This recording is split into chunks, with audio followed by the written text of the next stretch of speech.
Hey guys, in this video I'm going to show you how to build a complete 2 kilowatt solar setup along with 5 kilowatt hours of batteries. Let's get started. So here are the solar panels. I have 3 270 watt solar panels connected in parallel, and they're also in parallel with 3 other 330 watt ones. This gives me a total wattage of, what's 330 times 3 plus 270 times 3? 1800? Okay, just under 2000 watts of power. Now I could have done an epic montage of me putting these up here, but it was so hard I'd rather be stripping 4-gauge wire with my teeth. At least now I've got close to 2 kilowatts of power for free. And we don't need to talk about the cables because you already know it's a rat nest in there. Now safety is my #1 priority, so I used absolutely no insulation on the connectors and connected them by just jamming the wires into this extension cord. This thing is rated for 10 whole amps, except for the fact I'm pumping 40 through it. But I'll pretend not to notice how hot the cord gets under full load. Let's go check out the batteries.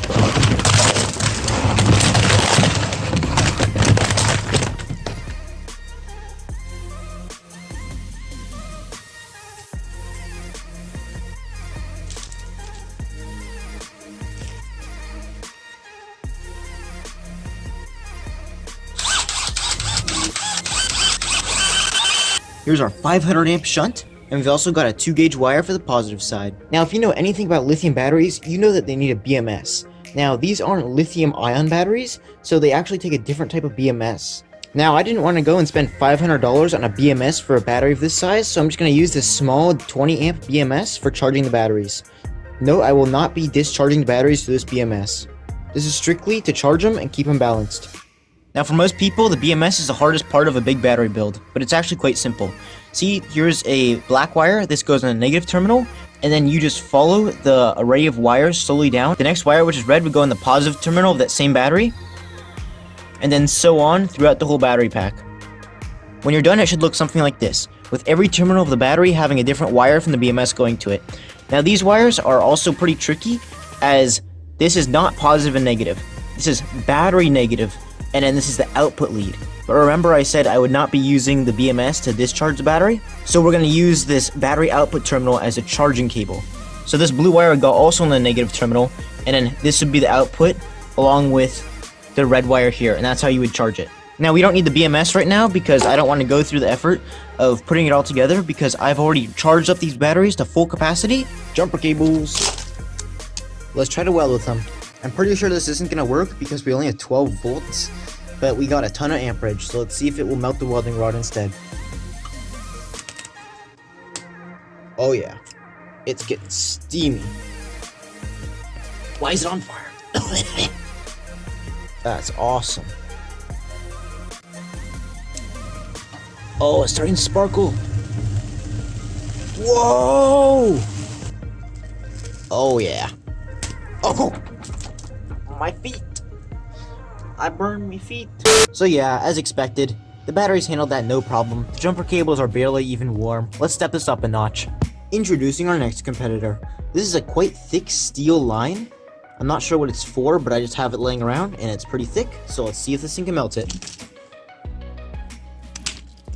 Oh boy. Oh man. Ooh, I think it's turning red. Oh my god, it's turning red. Holy cow. Oh, what is that smoke? That must be what's coated on it. I better not breathe that.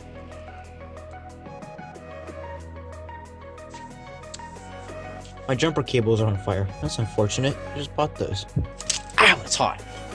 Wow, so this thing can melt a solid piece of steel wire. That's pretty awesome. Oh look, it's turning yellow.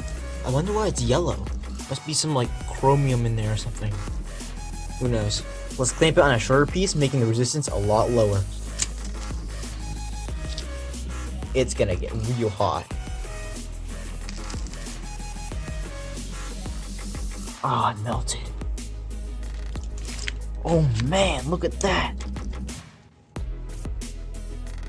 Safety is #1 priority. Nice. Ouch. So you might be wondering how I charge the batteries, and this is actually quite easy. We have 3 step-down converters. These are adjustable, 300 watts each, so I put 3 of them to deal with the 1000 watts.